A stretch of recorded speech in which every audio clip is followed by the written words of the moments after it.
गरीब माँ की कहानियाँ। एक गांव में एक रामू नाम के व्यक्ति और उसका पत्नी रहती थी। वह बहुत गरीब परिवार में एक था। रामू के दो बेटियां थी, सिंकू और मिंकू। रामू बेचारा जंगल से लकड़ी काट कर लाता और उसे बाजार में जाकर बेचता। तब रामू का परिवार खाना पीना खा पाता। और रामू जरूर गरीब था, लेकिन अपने दोनों बेटियां को स्कूल जरूर भेजती पढ़ने के लिए, चाहे एक दिन खाना खाए या नहीं खाए। रामू में ये सोच जरूर था। रामू सोचता, अगर हम अपने बच्ची को नहीं पढ़ाएंगे तो हमारे ही जैसा किसी दूसरे का मजदूरी करेगी। इसलिए बच्चों को अगर पढ़ा देते हैं तो कुछ ना कुछ कहीं कर लेगी। सिंकू और मिंकू पढ़ने में भी बहुत तेज थी और मेहनती थी। इसी तरह से रामू का घर चल रहा था। जंगल से लकड़ी लाता और बाजार में जाकर बेचता। एक दिन रामू बीमार पड़ गया, पैर से चला नहीं जा रहा था। तो रामू की पत्नी रीना ने डॉक्टर को बुलाया और रामू का इलाज करवाया। डॉक्टर ने बोला, अभी इसको 2-4 दिन रेस्ट करने की ज़रूरत है। इनकी पैर में सूजन आ गई है।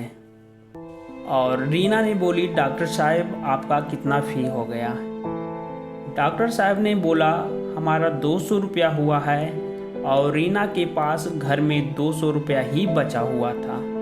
वो भी डॉक्टर साहब को दे दिया। और रीना ने सोचने लगी कि अब तो कमाई भी नहीं हो रहा है और घर पर पैसा भी नहीं है, खाने का सामान कहाँ से लाएंगे, सारा कुछ ख़त्म हो गया है। रीना ने रामू से बोली, खाने का सामान घर पे नहीं है जी, अब क्या करूं, हमें समझ नहीं आ रहा है। क्योंकि रामू जो बीमार पड़ गया था और जंगल से लकड़ी नहीं ला पा रहा था और ना तो उसे बाजार में बेच पा रहा था। तो रामू ने बोला कि बगल की दुकान से उधारी में ले आओ कुछ सामान, और 2-3 दिन बाद तो हम ठीक ही हो जाएंगे, उसके बाद उनका हम पैसा दे देंगे।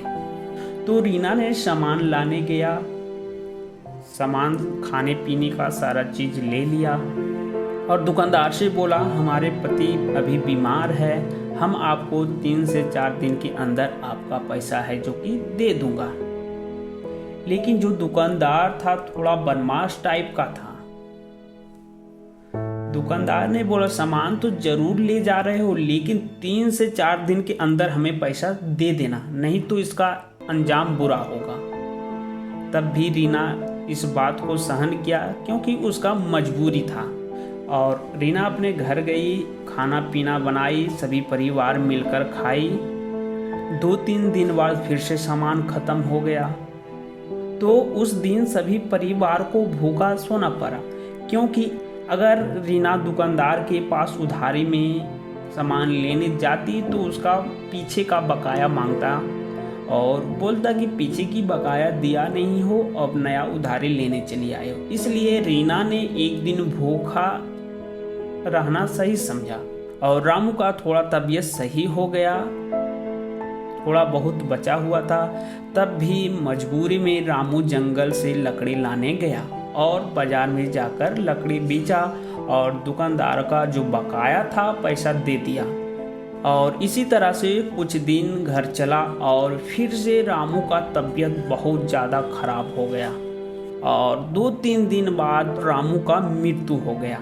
उसकी पत्नी और बच्ची बहुत रो रही थी और रीना सोच रही थी कि जो घर में कमाने वाले थे वो अब हमारे बीच रहे नहीं, अब घर कैसे चलेगा और सिंकू मिंकू स्कूल कैसे जा पाएगी।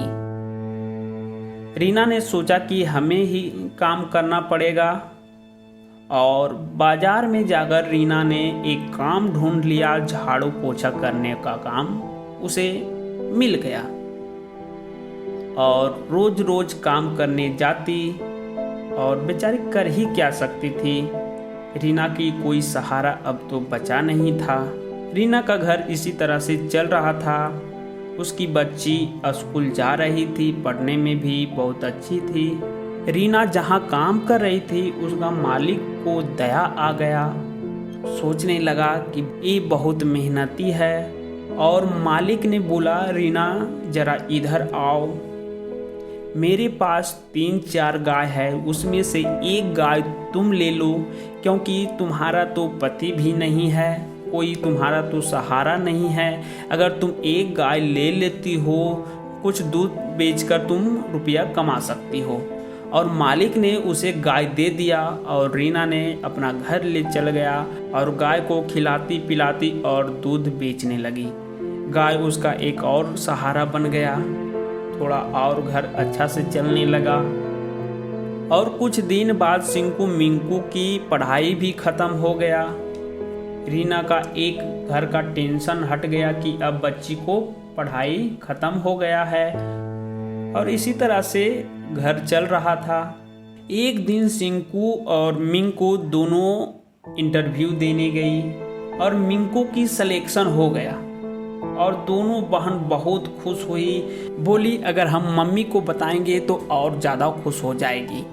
और दोनों बहन घर आई और देखी तो घर पे मम्मी थी नहीं, क्योंकि वो काम करने के लिए गई थी। जैसे ही मिंकू की मम्मी आई और अपने मम्मी से बोली, मम्मी सिंकू की सिलेक्शन हो गई है। इस बात को सुनते ही उसकी मम्मी इतना खुश हुई कि रोने लगी और सोचने लगी कि कितना कठिनाई हमने झेला है, हमने अपने बच्चे के लिए क्या क्या नहीं किया हूँ। सिंकू ने बोली, मम्मी अब तुम काम करने नहीं जाओ, अब घर पे ही रहो। उसकी मम्मी बोली, नहीं बेटी, कुछ दिन जाता हूँ, उसके बाद काम छोड़ देंगे। और 1 महीना के बाद सिंकू का भी सिलेक्शन हो गया नौकरी में। और क्या, सभी परिवार खुश हो गए।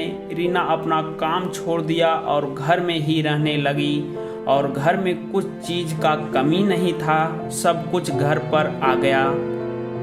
अच्छे से खाना पीना खाने लगी और ज़िंदगी अच्छे से जीने लगी।